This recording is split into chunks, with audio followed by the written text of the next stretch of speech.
Pidato Soekarno, lahirnya Pancasila. Paduka Tuan Ketua yang Mulia. Sesudah 3 hari berturut-turut, anggota Dokuritsu Zunbi Tyosakai mengeluarkan pendapat-pendapatnya. Maka sekarang saya mendapat kehormatan dari Paduka Tuan Ketua yang Mulia untuk mengemukakan pula pendapat saya. Saya akan menetapi permintaan Paduka Tuan Ketua yang Mulia. Apakah permintaan Paduka Tuan Ketua yang Mulia? Paduka Tuan Ketua yang Mulia minta kepada sidang Dokuritsu Zunbi Tyosakai untuk mengemukakan dasar Indonesia Merdeka. Dasar inilah nanti akan saya kemukakan di dalam pidato saya ini. Maaf, 1000 maaf. Banyak anggota telah berpidato, dan dalam pidato mereka itu diutarakan hal-hal yang sebenarnya bukan permintaan Paduka Tuan Ketua yang Mulia, yaitu bukan dasarnya Indonesia Merdeka. Menurut anggapan saya, yang diminta oleh Paduka Tuan Ketua yang Mulia ialah dalam bahasa Belanda, filosofi Volksgrondslag, daripada Indonesia Merdeka. Filosofi Grondslag itulah fundamen, filsafat, pikiran yang sedalam-dalamnya, jiwa, hasrat yang sedalam-dalamnya, untuk di atasnya didirikan gedung Indonesia Merdeka yang kekal dan abadi. Hal ini nanti akan saya kemukakan Paduka Tuan Ketua yang Mulia. Tetapi lebih dahulu izinkanlah saya memberitahukan kepada tuan-tuan sekalian, apakah yang saya artikan dengan perkataan merdeka.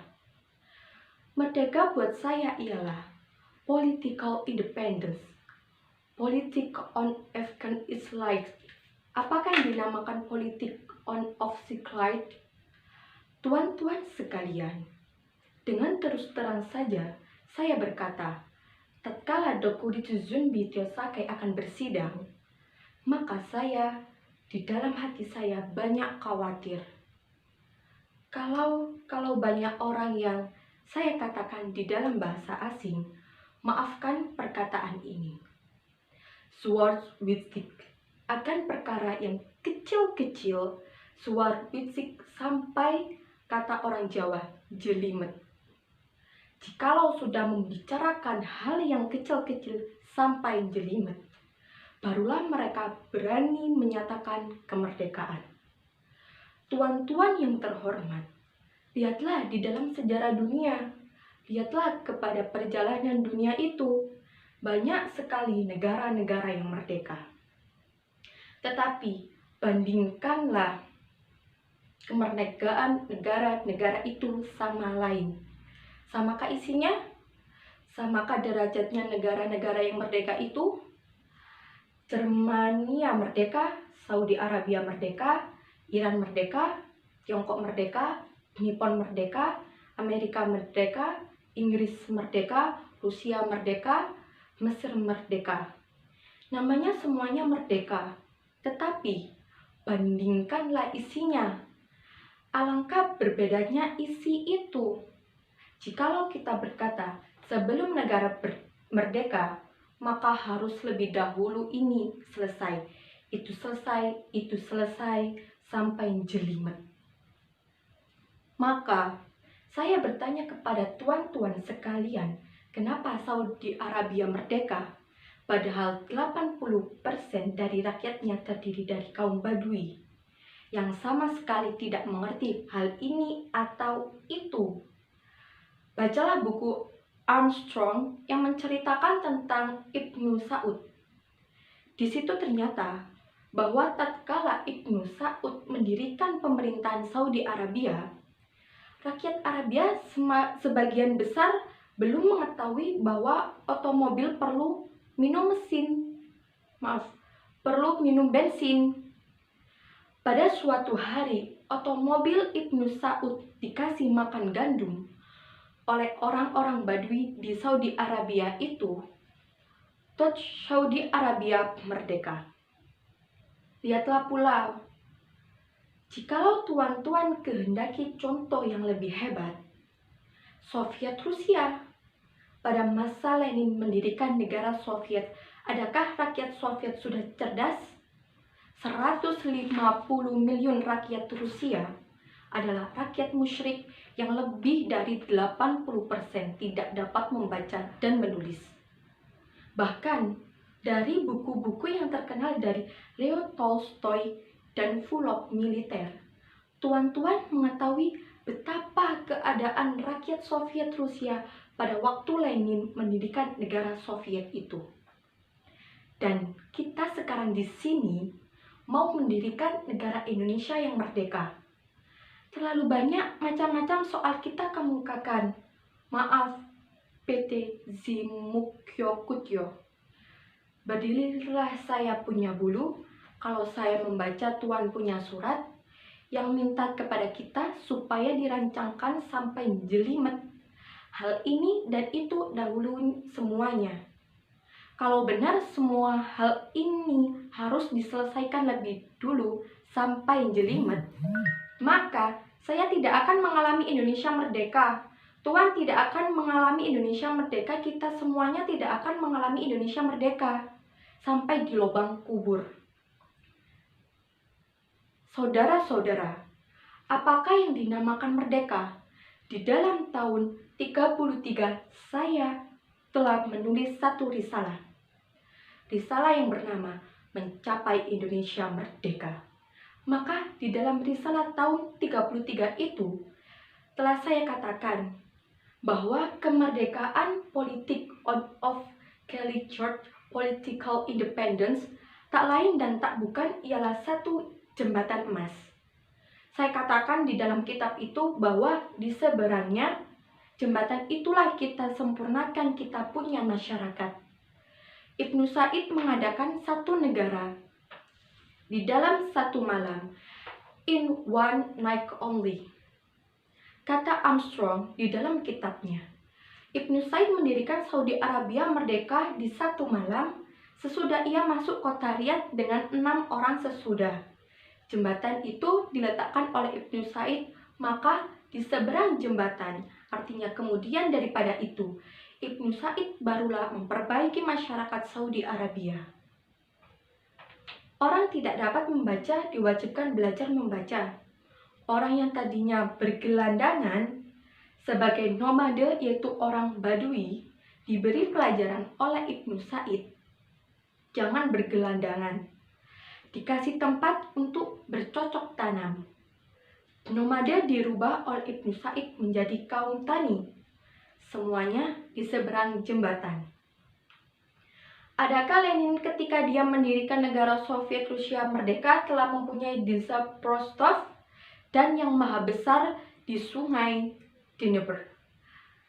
Apa ia telah mempunyai radio station yang menyundul ke angkasa? Apa ia telah mempunyai kereta-kereta api cukup untuk meliputi seluruh negara Rusia? Apakah tiap-tiap orang Rusia pada waktu Lenin mendirikan Soviet Rusia merdeka telah membaca dan menulis? Tidak. Tuan-tuan yang terhormat, di seberang jembatan emas yang diadakan oleh Lenin itulah, Lenin baru mengadakan radio station, baru mengadakan sekolahan, baru mengadakan gereja, baru mengadakan jenab stov. Maka, oleh karena itu, saya meminta kepada tuan-tuan sekalian, janganlah tuan-tuan gentar di dalam hati. Janganlah mengingat bahwa ini dan itu lebih dulu harus selesai dengan jelimet. Dan kalau sudah selesai, baru kita dapat merdeka.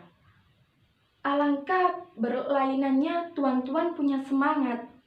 Jikalau tuan-tuan demikian, dengan semangat pemuda-pemuda kita yang 2 million banyaknya, 2 million pemuda ini menyampaikan seruan pada saya. 2 million pemuda ini semua berhasrat Indonesia merdeka sekarang. Saudara-saudara, kenapa kita sebagai pemimpin rakyat yang mengetahui sejarah menjadi menjadi gentar? Padahal semboyan Indonesia merdeka bukan sekarang saja kita siarkan. Berpuluh-puluh tahun yang lalu, kita telah menyiarkan semboyan Indonesia. Kita telah menyiarkan semboyan Indonesia. Merdeka bahkan sejak tahun 1932. Dengan nyata-nyata, kita mempunyai semboyan Indonesia Merdeka sekarang. Bahkan 3 kali sekarang, yaitu Indonesia Merdeka, sekarang. Dan sekarang kita menghadapi kesempatan untuk menyusun Indonesia Merdeka.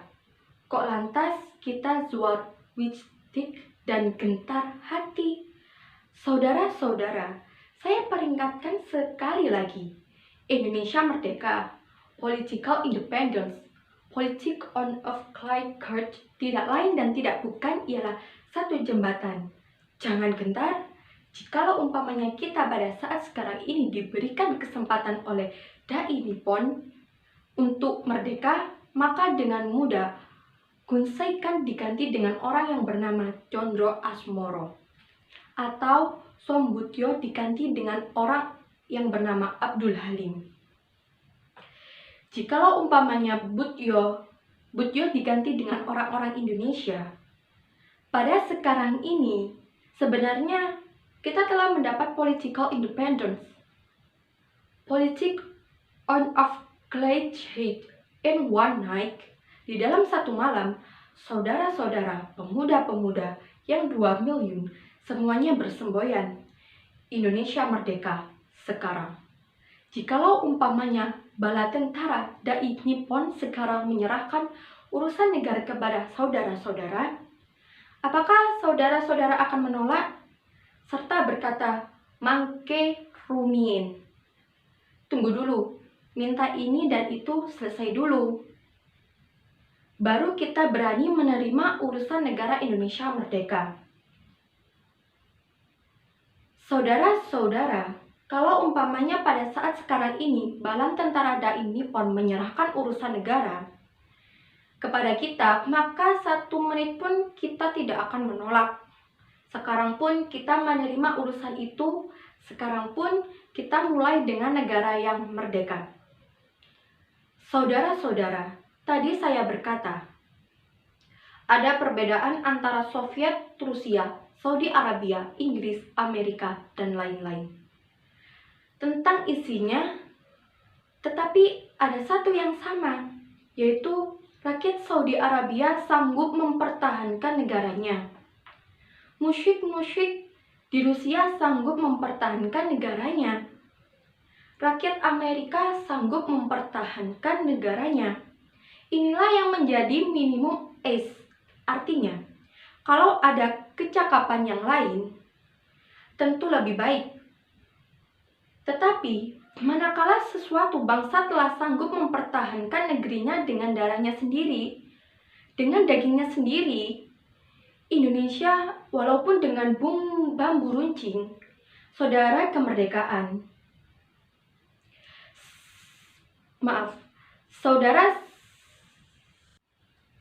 Walaupun dengan bambu runcing, saudara-saudara semua siap sedia mati. Mempertahankan tanah air kita Indonesia, pada saat itu bangsa Indonesia adalah siap sedia. Masa untuk merdeka. Yang dimaksud Dnepropetrovsk, suatu kawasan industri di mana terdapat bendungan raksasa di Sungai Tiber, dan di situ dibangun stasiun pembangkit listrik yang merupakan tulang punggung perindustrian Soviet Rusia. Cobalah pikirkan hal ini dengan memperbandingannya dengan manusia. Manusia pun demikian. Saudara-saudara, ibaratnya kemerdekaan saya bandingkan dengan perkawinan. Ada yang berani kawin, lekas berani kawin, ada yang takut kawin, ada yang berkata, saya belum berani kawin, tunggu dulu gaji F500. Kalau saya sudah mempunyai rumah gedung, sudah ada permadani, sudah ada lampu listrik, sudah mempunyai tempat tidur yang mentul-mentul, sudah mempunyai sendok garpu perak 1 kaset, sudah mempunyai ini dan itu, bahkan sudah mempunyai Kinderweiser, barulah saya berani kawin. Ada orang lain yang berkata, saya sudah berani kawin kalau saya sudah mempunyai meja 1, kursi 4, yaitu meja makan, lantas 1 zitvi, lantas 1 tempat tidur. Ada orang yang lebih berani lagi dari itu, yaitu saudara-saudara Marhain. Kalau dia sudah mempunyai gubuk saja dengan tikar, dengan 1 periuk dia kawin. Marhain dengan 1 tikar, 1 gubuk kawin. Sangklek dengan 1 meja, 4 kursi, 1 zizi, 1 tempat tidur kawin. Sang Doro yang mempunyai rumah gedung, elektris kopret, dan tempat tidur untuk bertimbun-timbun kawin. Belum tentu mana yang lebih gelukik, belum tentu mana yang lebih bahagia. Sang Doro dengan tempat tidurnya yang mentul-mentul, Sarinem dan Samiun yang hanya mempunyai 1 tikar dan 1 periuk, saudara-saudara. Saudara-saudara, soalnya adalah demikian. Kita berani merdeka saat itu atau tidak? Inilah saudara-saudara sekalian. Paduka Tuan Ketua yang mulia, ukuran saya yang terlebih dahulu saya kemukakan sebelum saya bicarakan hal-hal yang mengenai dasarnya satu negara yang merdeka. Saya mendengar uraian PT Storjo beberapa hari yang lalu. Tatkala menjawab, apakah yang dinamakan merdeka? Beliau mengatakan, kalau tiap-tiap orang di dalam hatinya telah merdeka, itulah kemerdekaan. Saudara-saudara, jika tiap-tiap orang Indonesia yang 70 miliun ini lebih dulu harus merdeka di dalam hatinya, sebelum kita dapat mencapai political independence. Saya ulangi lagi. Sampai lebur kiamat, kita belum dapat Indonesia merdeka. Sampai lebur kiamat, kita belum dapat Indonesia merdeka. Di dalam Indonesia merdeka itulah kita memerdekakan rakyat kita. Di dalam Indonesia merdeka itulah kita memerdekakan hatinya bangsa kita. Di dalam studi Arabia Merdeka, Ibnu Saud memerdekakan rakyat Arabia satu persatu. Di dalam Soviet Rusia merdeka, Stalin memerdekakan hati bangsa Soviet Rusia satu persatu. Saudara-saudara, sebagai juga salah seorang pembicara berkata, kita bangsa Indonesia tidak sehat badan, banyak penyakit malaria, banyak dysentery, banyak penyakit honggorudem, banyak ini, banyak itu. Sehatkan dulu bangsa kita, baru kemudian merdeka. Saya berkata, kalau ini pun harus diselesaikan lebih dulu, 20 tahun lagi kita belum merdeka. Di dalam Indonesia merdeka, itulah kita menyehatkan rakyat kita, walaupun misalnya tidak dengan kinine, tetapi kita kerahkan segenap masyarakat kita untuk menghilangkan penyakit malaria dengan menanam ketepang kerbau. Di dalam Indonesia merdeka, kita melatih pemuda kita agar supaya menjadi kuat. Di dalam Indonesia merdeka, kita menyehatkan rakyat sebaik-baiknya. Inilah maksud saya dengan perkataan jembatan. Di seberang jembatan, jembatan emas, inilah baru kita leluasa menyusun masyarakat Indonesia merdeka yang gagah, kuat, sehat, kekal, dan abadi. Tuan-tuan sekalian, kita sekarang menghadapi satu saat yang maha penting. Tidaklah kita mengetahui, sebagaimana telah diutarakan oleh berpuluh-puluh pembicara, bahwa sebenarnya international right, hukum internasional, menggampangkan pekerjaan kita untuk menyusun, mengadakan, mengakui satu negara yang merdeka. Tidak diadakan syarat yang neko-neko, yang menjelimet, tidak. Syaratnya sekedar bumi, rakyat, pemerintah yang teguh. Ini sudah cukup untuk international right. Cukup, saudara-saudara. Asal ada buminya, ada rakyatnya, ada pemerintahannya, kemudian diakui oleh salah satu negara yang lain yang merdeka. Inilah yang sudah bernama merdeka. Tidak peduli rakyat dapat baca atau tidak, tidak peduli rakyat hebat ekonominya atau tidak, tidak peduli rakyat yang bodoh atau pintar, asal menurut hukum internasional mempunyai syarat-syarat suatu negara yang merdeka, yaitu ada rakyatnya, ada buminya, dan ada pemerintahnya. Sudahlah ia merdeka. Janganlah kita gentar, suar Wistik lantas mau menyelesaikan lebih dulu 1000 soal yang bukan-bukan. Sekali lagi saya bertanya, mau merdeka apa tidak? Mau merdeka atau tidak?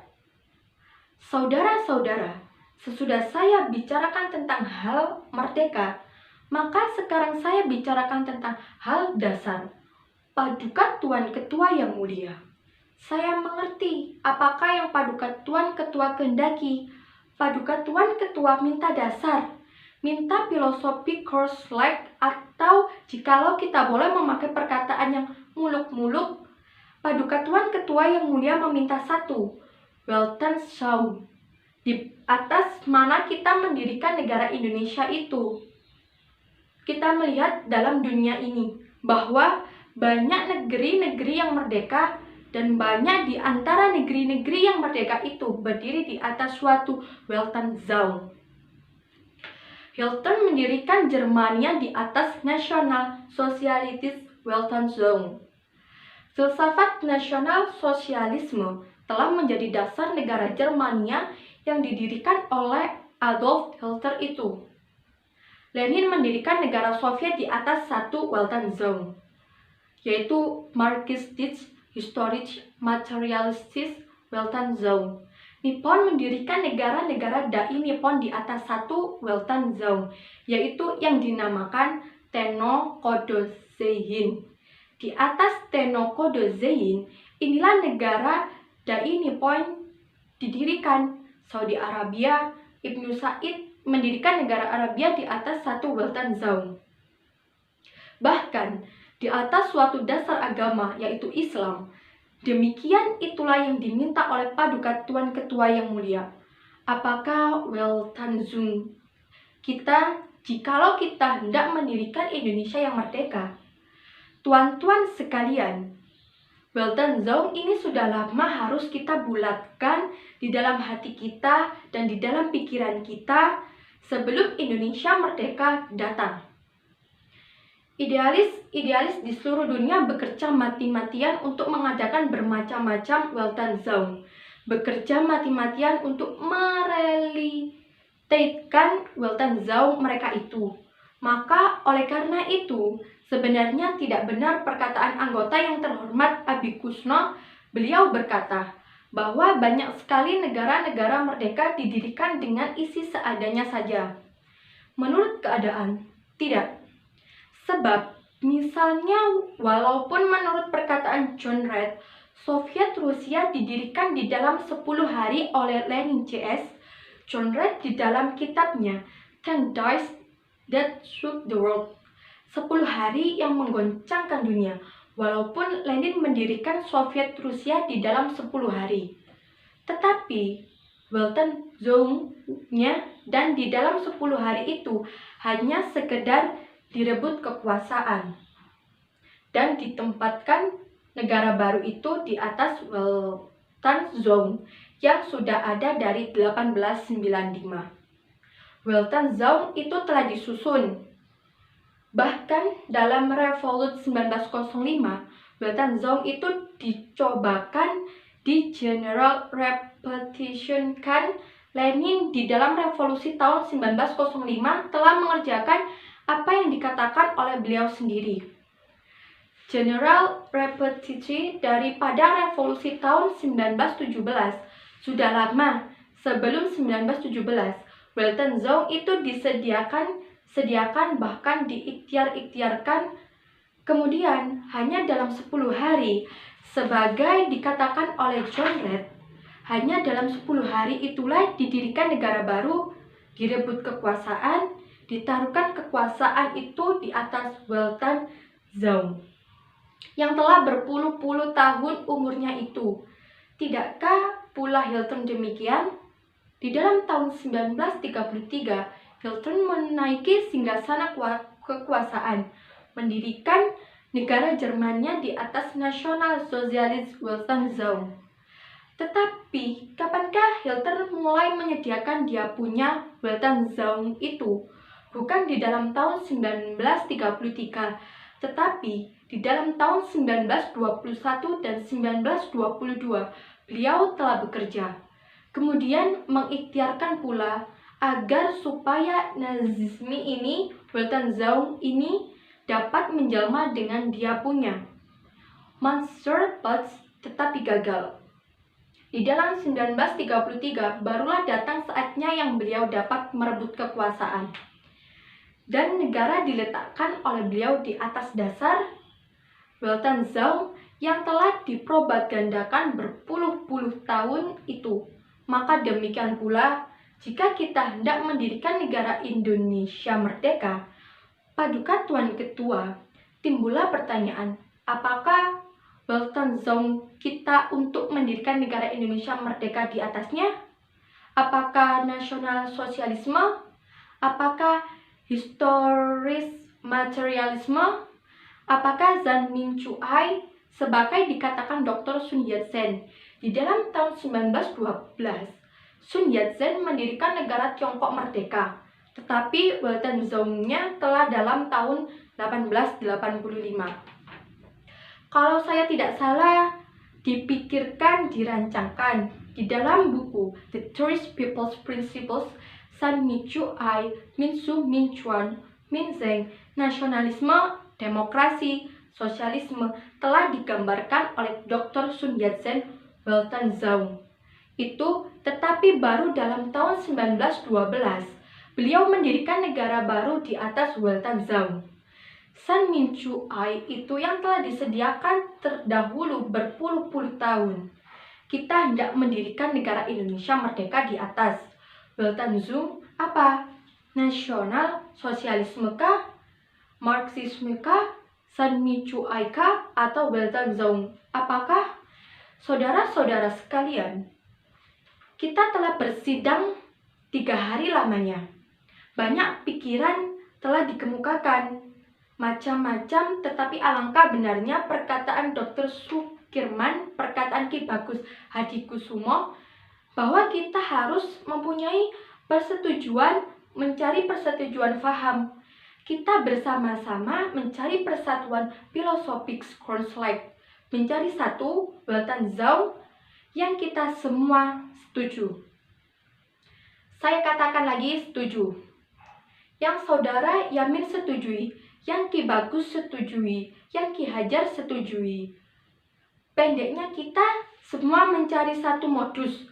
Tuan Yamin ini bukan kompromis, tetapi kita bersama-sama mencari satu hal yang kita bersama-sama setujui. Apakah itu? Pertama-tama, saudara-saudara, saya bertanya, apakah kita hendak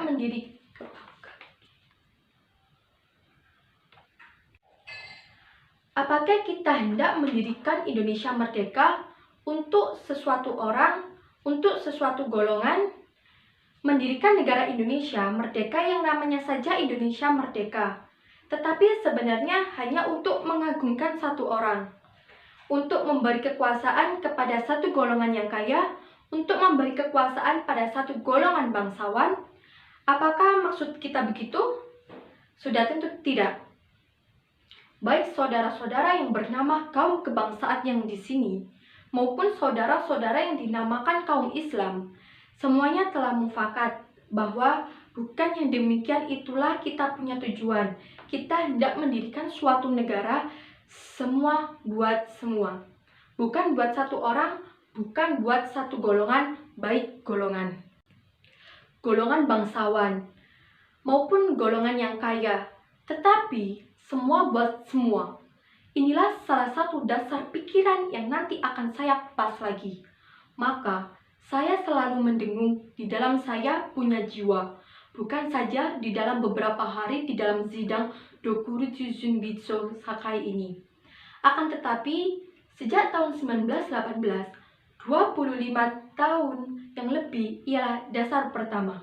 Yang baik dijadikan dasar buat negara Indonesia ialah dasar kebangsaan. Kita mendirikan satu negara kebangsaan Indonesia. Saya minta Saudara Ki Bagus Hadikusumo dan saudara-saudara Islam lain, maafkanlah saya memakai perkataan kebangsaan ini. Saya pun orang Islam, tetapi saya minta kepada saudara-saudara, janganlah saudara-saudara salah paham jikalau saya katakan bahwa dasar pertama buat Indonesia ialah dasar kebangsaan. Itu bukan berarti satu kebangsaan dalam arti yang sempit, tetapi saya menghendaki satu nasionalitas seperti yang saya katakan dalam rapat di Taman Raden Saleh beberapa hari yang lalu. Satu national state Indonesia bukan berarti yang yang sempit, sebagai Saudara Ki Bagus Hadikusumo katakan kemarin. Maka Tuan adalah orang bangsa Indonesia. Bapak Tuan pun adalah orang Indonesia. Nenek Tuan pun bangsa Indonesia. Datuk-datuk Tuan, nenek moyang Tuan pun bangsa Indonesia. Di atas satu kebangsaan Indonesia, dalam arti yang dimaksudkan oleh Saudara Ki Bagus Hadikusumo itulah kita dasarkan negara Indonesia. Satu national state, hal ini perlu diterangkan lebih dahulu. Meski saya di dalam rapat besar di Taman Raden Saleh sedikit-sedikit telah menerangkannya. Marilah saya uraikan lebih jelas dengan mengambil tempo sedikit. Apakah yang dinamakan bangsa? Apakah syaratnya bangsa? Menurut Renan, syarat bangsa ialah kehendak akan bersatu. Perlu orang-orangnya merasa diri bersatu dan mau bersatu. Ernest Renan menyebut syarat bangsa le désir d'être ensemble, yaitu kehendak akan bersatu. Menurut definisi Ernest Renan, maka yang menjadi bangsa yaitu satu gerombolan manusia yang mau bersatu. Satu merasa dirinya bersatu. Kalau kita lihat definisi orang lain, yaitu definisi Otto Bauer di dalam bukunya Die Nationalitätsfrage, di situ ditanyakan, what is a nation? Dan jawabannya ialah ein Otto Bauer satu nasi. Bangsa adalah satu persatuan perangkai yang timbul karena persatuan nasib. Tetapi kemarin pun tatkala kalau tidak salah Profesor Supomo mensitir Ernest Renan, maka anggota yang terhormat Mr. Yamin berkata Herodot sudah tua. Memang tuan-tuan sekalian, definisi Ernest Renan Herodot sudah tua.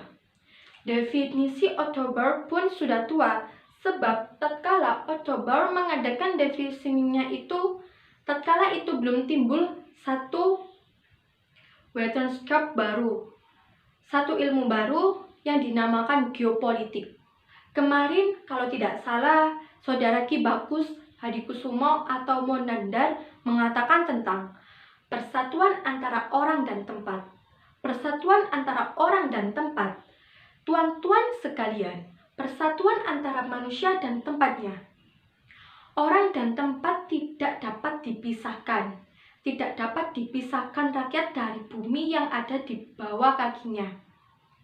Ernest Renan dan Otto Bauer hanya sekedar melihat orangnya. Mereka hanya memikirkan Gemeinschaftnya dan perasaan orang-orangnya. I am a desert. Mereka hanya mengingat karakter, tidak mengingat tempat, tidak mengingat bumi. Bumi yang didiami manusia itu, apakah tempat itu? Tempat itu yaitu tanah air. Tanah air itu adalah satu kesatuan. Allah Subhanahu wa Ta'ala membuat peta dunia, menyusun peta dunia. Kalau kita melihat peta dunia, kita dapat menunjukkan di mana kesatuan di situ. Seorang anak kecil pun, jikalau ia melihat peta dunia, ia dapat menunjukkan bahwa Kepulauan Indonesia merupakan satu kesatuan. Pada peta itu dapat ditunjukkan satu kesatuan gerombolan pulau-pulau di antara dua lautan yang besar. Lautan Pasifik dan Lautan Hindia dan 2 di antara benua, yaitu benua Asia dan benua Australia. Seorang anak kecil dapat mengatakan bahwa pulau-pulau Jawa, Sumatera, Borneo, Celebes, Halmahera, Kepulauan Sunda Kecil, Maluku, dan lain-lain pulau kecil di antaranya adalah satu kesatuan. Demikian pula, tiap-tiap anak kecil dapat melihat peta bumi, bahwa pulau-pulau Nippon yang membentang pada pinggir timur benua Asia sebagai Gulf Breaker atau pengadang gelombang lautan Pasifik adalah satu kesatuan. Anak kecil pun dapat melihat bahwa tanah India adalah satu kesatuan di Asia Selatan, dibatasi oleh lautan India yang luas dan gunung Himalaya. Seorang anak kecil pula dapat mengatakan bahwa Kepulauan Inggris adalah satu kesatuan. Greenland atau Yunani dapat ditunjukkan sebagai kesatuan pulau. Itu ditaruhkan oleh Allah Subhanahu wa Ta'ala demikian rupa. Bukan Sparta saja, bukan Athens saja, bukan Macedonia saja, tetapi Sparta plus Athens plus Macedonia plus daerah Yunani yang lain-lain. Segenap kepulauan Yunani adalah satu kesatuan. Maka manakah yang dinamakan tanah tumpah darah kita? Tanah air kita, menurut geopolitik, maka Indonesia lah tanah air kita. Indonesia yang bulat atau Maluku saja, tetapi segenap kepulauan uang ditunjuk oleh Allah Subhanahu wa Ta'ala menjadi suatu kesatuan antara 2 benua dan 2 samudra. Itulah tanah air kita. Maka jikalau saya ingat perhubungan antara orang dan tempat, antara rakyat dan buminya, maka tidak cukuplah definisi yang dikatakan oleh Harness, Renan, dan Otto Bauer itu. Tidak cukup Le Désir des Arts Ensembles. Tidak cukup definisi Otto Bauer. All Six Class Gemeinschaft Erwalsens Charaktergemeinschaft itu. Maaf saudara-saudara, saya mengambil contoh Minangkabau yang banyaknya kira-kira 2,5 miliun. Rakyat ini merasa dirinya satu keluarga, tetapi Minangkabau bukan satu kesatuan, melainkan hanya satu bagian kecil daripada satu kesatuan. Penduduk Yogyakarta pun adalah merasa Le Désir des Arts Ensemble, tetapi Yogyakarta pun hanya satu bagian kecil daripada satu kesatuan. Di Jawa Barat, rakyat Pasundan sangat merasakan Le Désir des Arts Ensemble, tetapi Sunda pun hanya satu bagian kecil daripada satu kesatuan.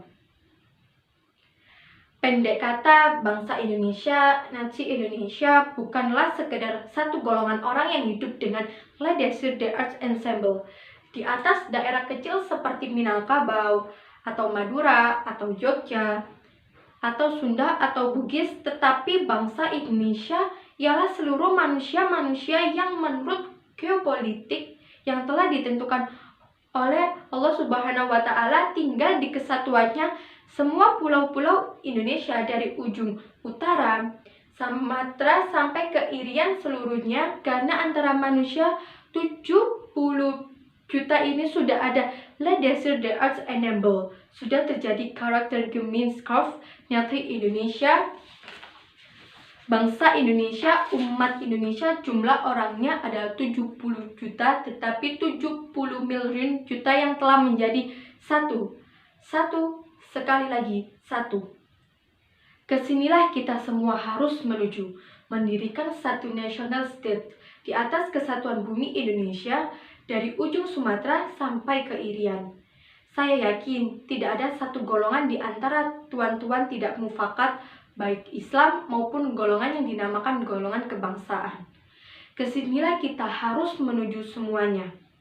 Saudara-saudara, jangan orang mengira bahwa tiap-tiap negara merdeka adalah satu national state, bukan Preußen, bukan Bavarian, bukan Saxon, adalah national state, tetapi seluruh Jermanialah satu national state.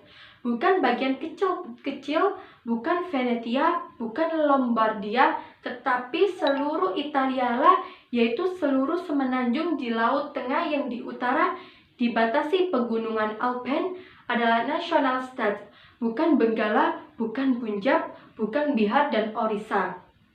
Tetapi seluruh segitiga Indialah nanti harus menjadi nasionalstat. Demikian pula bukan semua negeri-negeri di tanah air kita yang merdeka di zaman dahulu adalah nasionalstat.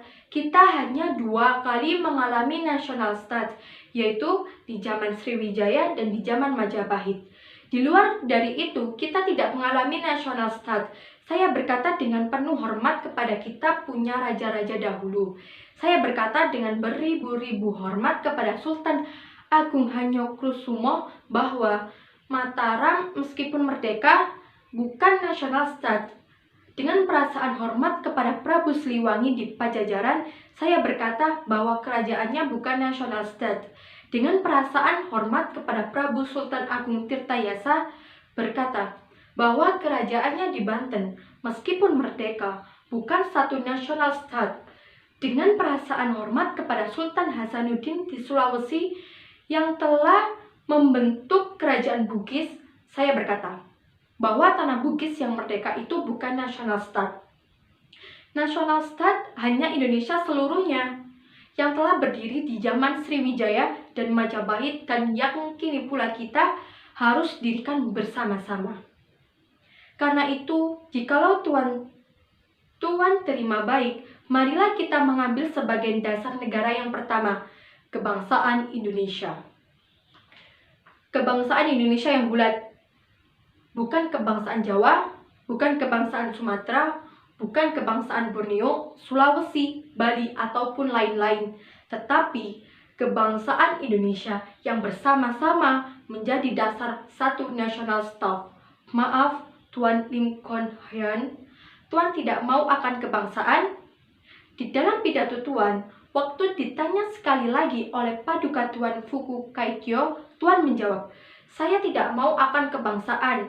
Tuan Lim Kon Hyun, bukan begitu, ada sambungannya lagi, Tuan Soekarno.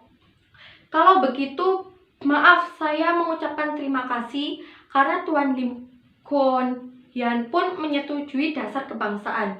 Saya tahu, banyak juga orang-orang Tionghoa klasik yang tidak mau akan dasar kebangsaan, karena mereka memeluk paham kosmopolitisme yang mengatakan tidak ada kebangsaan, tidak ada bangsa. Bangsa Tionghoa dulu banyak kena penyakit kosmopolitisme, sehingga mereka berkata bahwa tidak ada bangsa Tionghoa, tidak ada bangsa Nippon, tidak ada bangsa India, tidak ada bangsa Arab, tetapi semuanya menshid, peri kemanusiaan. Tetapi Dr. Sun Yat-sen bangkit memberi pengajaran kepada rakyat Tionghoa bahwa ada kebangsaan Tionghoa. Saya mengaku pada waktu saya berumur 16 tahun, duduk di bangku sekolah HBS di Surabaya, saya dipengaruhi oleh seseorang sosialis yang bernama Abbars yang memberi pelajaran kepada saya. Katanya, jangan berfaham kebangsaan, tetapi berfahamlah rasa kemanusiaan sedunia. Jangan mempunyai rasa kebangsaan sedikit pun. Itu terjadi pada tahun 17, tetapi pada tahun 1918, alhamdulillah ada orang lain yang memperikatkan saya. Ialah Dr. Sun Yat-sen. Di dalam tulisannya, San Min Chu Ai atau The Three People's Principles, saya mendapat pelajaran yang membongkar kosmopolitisme yang diajarkan oleh Abbars itu. Dalam hati saya sejak itu tertanamlah rasa kebangsaan oleh pengaruh The Three People's Principles itu. Maka oleh karena itu, jikalau seluruh bangsa Tionghoa menganggap Dr. Sun Yat-sen sebagai pengajurnya, yakinlah bahwa Bung Karno juga seorang Indonesia yang dengan perasaan hormat sehormat-hormatnya merasa berterima kasih kepada Dr. Sun Yat-sen sampai masuk ke lubang kubur. Saudara-saudara, tetapi memang prinsip kebangsaan ini ada bahayanya. Bahayanya ialah mungkin orang meruncingkan nasionalisme menjadi chauvinisme, sehingga berfaham Indonesia uber alles. Inilah bahayanya. Kita cinta tanah air yang satu, merasa berbangsa yang satu, mempunyai bahasa yang satu. Tetapi tanah air kita Indonesia hanya satu bagian kecil saja daripada dunia. Ingatlah akan hal ini. Gandhi berkata, "Saya seorang nasionalis, tetapi kebangsaan saya adalah berkemanusiaan. My nationalism is humanity." Kebangsaan yang kita anjurkan bukan kebangsaan yang menyendiri, bukan kaufismisme sebagai dikobar-kobarkan orang di Eropa yang mengatakan Deutschland über alles.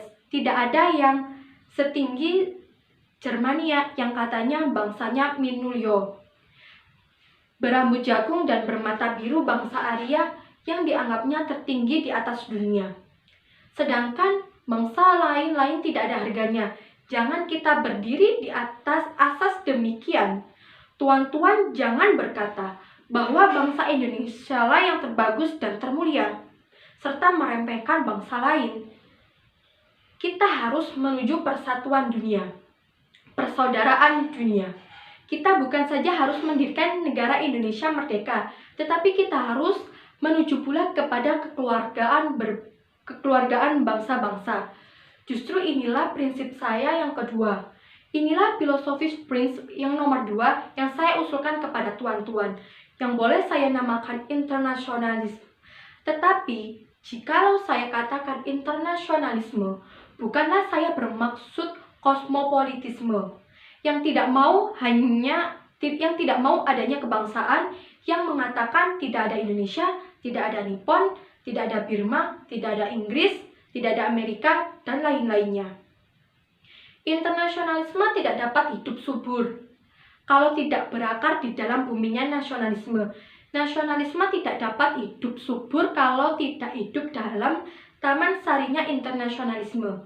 Jadi, dua hal ini, saudara-saudara, prinsip pertama dan prinsip kedua, yang pertama-tama saya usulkan kepada tuan-tuan sekalian adalah bergandengan erat satu sama lain.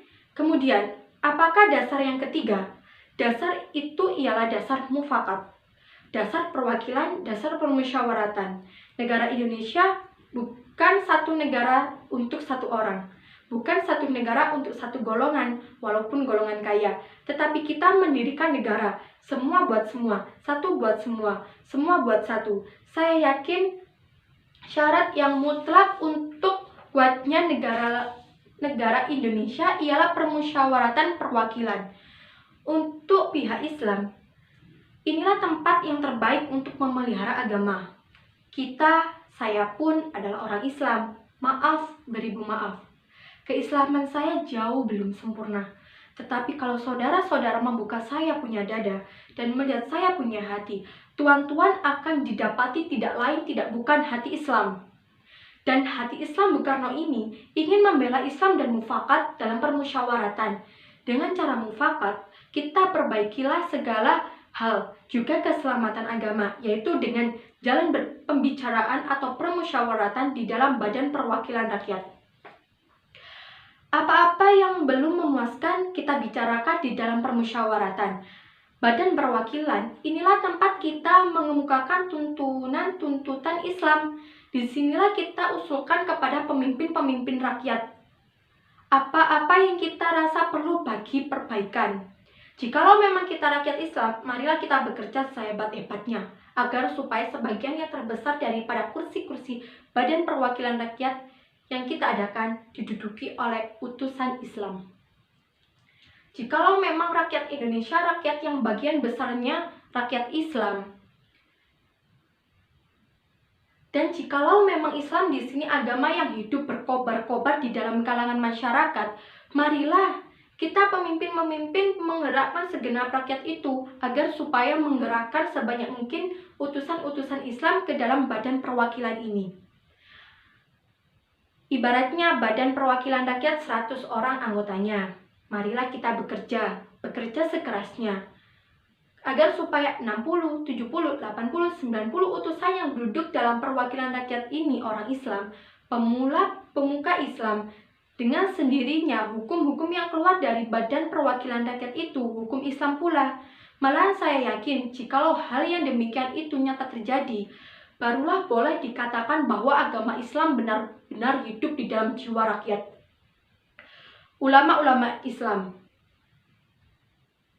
Sehingga 60%, 70%, 80%, 90% utusan adalah orang Islam, pemuka-pemuka Islam, ulama-ulama Islam. Maka saya berkata, baru jikalau demikian hiduplah Islam Indonesia, dan bukan Islam yang hanya di atas bibir saja. Kita berkata 90% daripada kita beragama Islam, tetapi lihatlah di dalam sidang ini berapa persen yang memberikan suaranya kepada Islam. Maaf, 1000 maaf. Saya tanya hal itu. Bagi saya, hal itu adalah satu bukti bahwa Islam belum hidup sehidup-hidupnya di dalam kalangan masyarakat. Oleh karena itu, saya minta kepada saudara-saudara sekalian, baik yang bukan Islam maupun terutama yang Islam, setujuilah prinsip nomor 3 ini, yaitu prinsip permusyawaratan perwakilan. Dalam perwakilan nanti ada perjuangan sehebat-hebatnya. Tidak ada satu saat yang hidup betul-betul hidup jikalau hidup di dalam badan perwakilannya tidak seakan-akan bergolak mendidik kawah candra di muka. Kalau tidak ada perjuangan faham di dalamnya, baik di dalam taat Islam maupun di dalam taat Kristen, perjuangan selamanya ada. Terimalah prinsip nomor 3, prinsip mufakat, prinsip perwakilan rakyat. Di dalam perwakilan rakyat, saudara-saudara Islam dan saudara-saudara Kristen bekerjalah sehebat-hebatnya. Kalau misalnya orang Kristen ingin bahwa tiap-tiap letter di dalam peraturan-peraturan negara Indonesia harus menurut Injil, bekerjalah mati-matian agar supaya sebagian besar daripada utusan-utusan yang masuk Badan Perwakilan Indonesia adalah orang Kristen itu adil, fair play. Tidak ada satu negara boleh dikatakan negara hidup kalau tidak ada perjuangan di dalamnya. Jangan dikira di Turki tidak ada perjuangan. Jangan kira dalam negara Nippon tidak ada pergeseran pikiran. Allah Subhanahu wa Ta'ala memberi pikiran kepada kita agar supaya dalam pergaulan kita sehari-hari kita selalu bergosok seakan-akan membersihkan gabah supaya keluar daripadanya beras, dan beras akan menjadi nasi Indonesia yang sebaik-baiknya. Terimalah saudara-saudara prinsip nomor 3, yaitu prinsip permusyawaratan, prinsip nomor 4. Sekarang saya usulkan, saya di dalam 3 hari ini belum mendengarkan prinsip itu, yaitu prinsip kesejahteraan, prinsip tidak ada kemiskinan di dalam Indonesia merdeka. Saya katakan tadi, prinsipnya San Min Chuai ialah Minsu, Min Chuan, Min Zeng, nasionalis, demokrasi, sosialis. Maka prinsip kita harus, apakah kita mau Indonesia merdeka yang kaum kapitalnya merajalela, ataukah yang semua rakyat sejahtera, yang semua orang cukup makan, cukup pakaian, hidup dalam kesejahteraan, merasa dipangku oleh Ibu Pertiwi yang cukup memberi sandang pangan kepadanya. Mana yang kita pilih, saudara-saudara?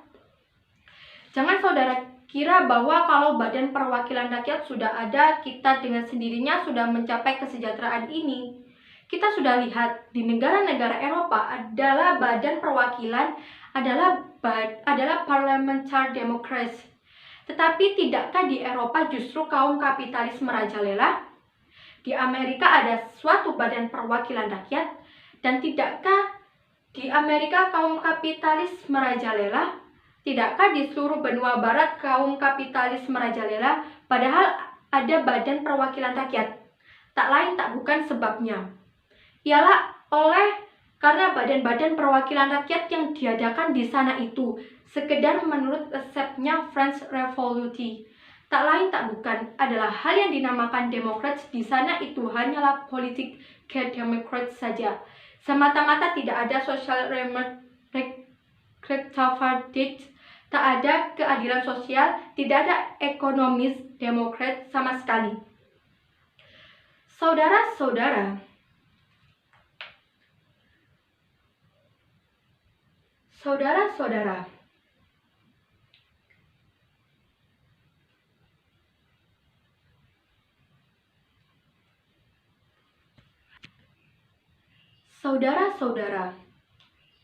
saya ingat akan kalimat seorang pemimpin Perancis, Jean Jaurès, yang menggambarkan politik demokrat. Di dalam Parliamentary Democrats, kata Jean Jaurès, di dalam Parliamentary Democrats, tiap-tiap orang mempunyai hak sama, hak politik yang sama. Tiap orang boleh memilih, tiap orang boleh masuk di dalam parlemen. Tetapi, adakah social rectification, adakah kenyataan kesejahteraan di kalangan rakyat? Maka oleh karena itu, Jean Jaurès berkata lagi, wakil kaum buruh yang mempunyai hak politik itu di dalam parlemen dapat menjatuhkan minister, ya seperti raja. Tetapi di dalam dia punya tempat bekerja di dalam pabrik, sekarang ia menjatuhkan minister. Besok dia dapat dilempar keluar ke jalan raya, dibikin workless, tidak dapat makan suatu apa. Adakah keadaan demikian ini yang kita kehendaki? Saudara-saudara, saya usulkan, kalau kita mencari demokrasi, hendaknya bukan demokrasi barat, tetapi permusyawaratan yang memberi hidup, yakni politik ekonomis demokratis yang mampu mendatangkan kesejahteraan sosial. Rakyat Indonesia sudah lama bicara tentang hal ini. Apakah yang dimaksud dengan Ratu Adil? Yang dimaksud dengan faham Ratu Adil ialah social restorative. Rakyat ingin sejahtera. Rakyat yang tadinya merasa dirinya kurang makan, kurang pakaian, menciptakan dunia baru yang di dalamnya ada keadilan di bawah pimpinan Ratu Adil. Maka oleh karena itu, jikalau kita memang betul-betul mengerti, mengingat mencinta rakyat Indonesia, marilah kita terima prinsip hal social restorative ini, yaitu bukan saja bersama politik, saudara-saudara, tetapi pun di atas lapangan ekonomi kita harus mengadakan persamaan. Artinya kesejahteraan bersama yang sebaik-baiknya. Saudara-saudara, badan permusyawaratan yang kita akan buat hendaknya bukan badan permusyawaratan politik demokrat saja, tetapi badan yang bersama dengan masyarakat dapat mewujudkan dua prinsip, politik rectification dan social rectification. Kita akan bicarakan hal-hal ini bersama-sama, saudara-saudara, di dalam badan permusyawaratan. Saya ulangi lagi, segala hal akan kita selesaikan, segala hal. Juga di dalam urusan kepada negara. Saya terus terang, saya tidak akan memilih monarki. Apa sebab? Oleh karena monarki for the third Erfelixgate turun-temurun. Saya seorang Islam, saya demokrat karena saya orang Islam. Saya menghendaki mufakat, maka saya minta supaya tiap-tiap kepala negara pun dipilih. Tidakkah agama Islam mengatakan bahwa kepala-kepala negara, baik khalif maupun amirul mukminin, harus dipilih oleh rakyat? Tiap-tiap kali kita mengadakan kepala negara Indonesia dan mangkat meninggal dunia, jangan anaknya Ki Hadikusumo dengan sendirinya, dengan otomatis menjadi pengganti Ki Hadikusumo. Maka oleh karena itu saya tidak mufakat kepada prinsip monarki itu. Saudara-saudara, apakah prinsip kelima? Saya telah mengemukakan 4 prinsip. 1. Kebangsaan Indonesia. 2. Internasionalisme atau perikemanusiaan. 3. Mufakat atau demokrasi. 4. Kesejahteraan sosial. Prinsip yang kelima, hendaknya menyusun Indonesia merdeka dengan bertakwa kepada Tuhan Yang Maha Esa. Prinsip ketuhanan. Bukan saja bangsa Indonesia bertuhan, tetapi masing-masing orang Indonesia hendaknya bertuhan, Tuhannya sendiri. Yang Kristen menyembah Tuhan menurut petunjuk Isa Al-Masih, yang Islam bertuhan menurut petunjuk Nabi Muhammad SAW, orang Buddha menjalankan ibadatnya menurut kitab-kitab yang ada padanya. Tetapi marilah kita semuanya bertuhan. Hendaknya negara Indonesia ialah negara yang tiap-tiap orangnya dapat menyembah Tuhannya dengan cara yang leluasa. Segenap rakyat hendaknya bertuhan secara kebudayaan, yakni dengan tiada egoisme agama, dan hendaknya negara Indonesia satu negara yang bertuhan. Marilah kita amalkan, jalankan agama baik Islam maupun Kristen dengan cara berkeadaban. Apakah cara yang berkeadaban itu? Ialah menghormati satu sama lain. Nabi Muhammad SAW telah memberi bukti yang cukup tentang Verdaskemet, tentang menghormati agama-agama lain. Nabi Isa pun telah menunjukkan Verdaskemet. Marilah kita di dalam Indonesia merdeka yang kita susun ini Sesuai dengan itu, menyatakan bahwa prinsip kelima daripada negara kita ialah ketuhanan yang berkebudayaan, ketuhanan yang berbudi pekerti yang luhur, ketuhanan yang hormat menghormati satu sama lain. Hatiku akan berpesta raya jikalau saudara-saudara menyetujui bahwa negara Indonesia merdeka berasaskan ketuhanan yang Maha Esa. Disinilah, dalam pangkuan asas yang kelima, inilah saudara-saudara segenap agama yang ada di Indonesia sekarang ini akan mendapat tempat yang sebaik-baiknya, dan negara kita akan bertuhan pula. Ingatlah, prinsip ketiga permufakatan perwakilan, disitulah tempatnya kita mempropagandakan ide kita masing-masing dengan cara yang berkebudayaan. Saudara-saudara, dasar-dasar negara telah saya usulkan 5 bilangannya. Inikah Pancadharma? Bukan. Nama Pancadharma tidak tepat di sini. Dharma berarti kewajiban. Sedang kita membicarakan dasar, saya senang kepada simbolik. Simbolik angka pula. Rukun Islam 5 jumlahnya. Jari kita 5 setangan. Kita mempunyai panca indera. Apalagi yang 5 bilangannya? Pendawa pun 5 orangnya. Sekarang banyaknya prinsip kebangsaan, internasionalisme, mufakat, kesejahteraan, dan ketuhanan, 5 pula bilangannya. Namanya bukan Pancadharma, tetapi saya namakan ini dengan petunjuk seorang teman kita ahli bahasa, namanya ialah Pancasila. Sila artinya asas atau dasar, dan di atas kelima dasar itulah kita mendirikan negara Indonesia kekal dan abadi. Atau barangkali ada saudara-saudara yang tidak suka akan bilangan 5 itu, saya boleh peras. Sehingga tinggal 3 saja. Saudara-saudara tanya kepada saya, apakah perasaan yang 3 itu berpuluh-puluh tahun sudah saya pikirkan dia, ialah dasar-dasarnya Indonesia merdeka. Weltanschauung kita. 2 dasar yang pertama, kebangsaan dan internasionalisme, kebangsaan dan peri kemanusiaan. Saya peras menjadi 1, itulah yang dahulu saya namakan sosionasionalisme. Dan demokrasi yang bukan demokrasi barat, tetap politik ekonomi demokrat, yaitu politik demokrasi dengan social reserve, demokrasi dengan kesejahteraan, saya peraskan pula menjadi 1. Inilah yang dulu saya menamakan sosiodemokrat. Tinggal lagi ketuhanan yang menghormati satu sama lain. Jadi yang asalnya 5 itu telah menjadi 3. Sosionasionalisme, sosiodemokrat, dan ketuhanan. Kalau Tuhan senang kepada simbolik 3, ambillah 3 ini. Tetapi barangkali tidak semua tuan-tuan senang kepada trisila ini dan minta satu dasar saja. Baiklah, saya jadikan 1. Saya kumpulkan lagi menjadi 1. Apakah yang 1 itu? Sebagai tadi telah saya katakan, kita mendirikan negara Indonesia. Kita semua harus mendukungnya. Semua butuh semua, bukan Kristen buat Indonesia, bukan golongan Islam buat Indonesia, bukan Van X buat Indonesia, bukan Niti Semito yang kaya buat Indonesia, tetapi Indonesia buat Indonesia. Semua buat semua. Jikalau saya peras yang 5 menjadi 3 dan 3 menjadi 1, maka dapatlah saya 1 perkataan Indonesia yang tulen, yaitu perkataan gotong royong. Negara Indonesia yang kita dirikan haruslah negara gotong royong. Alangkah hebatnya negara gotong royong. Gotong royong adalah faham yang dinamis, lebih dinamis dari kekeluargaan, saudara-saudara. Kekeluargaan adalah satu faham yang statis, tetapi gotong royong menggambarkan satu usaha, satu amal, satu pekerjaan yang dinamakan anggota yang terhormat swekarjo, satu karyo, satu gawe.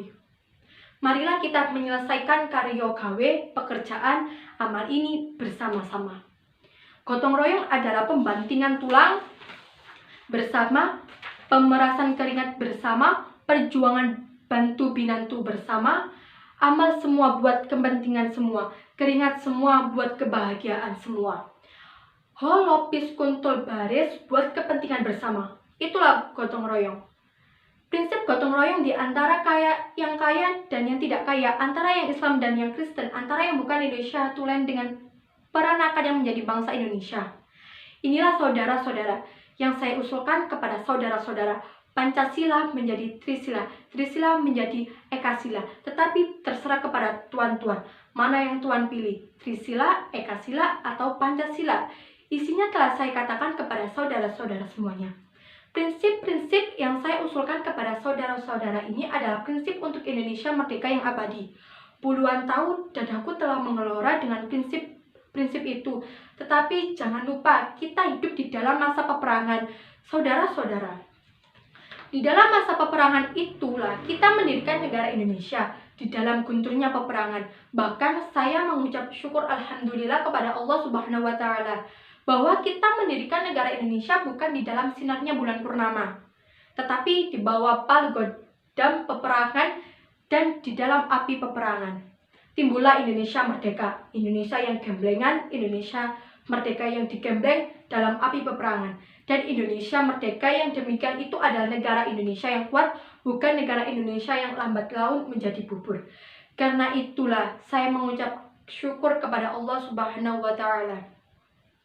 Berhubung dengan itu, sebagai yang diusulkan oleh beberapa pembicara-pembicara tadi, barangkali perlu diadakan not much legal, peraturan bersifat sementara. Tetapi dasarnya isinya Indonesia merdeka yang kekal abadi menurut pendapat saya.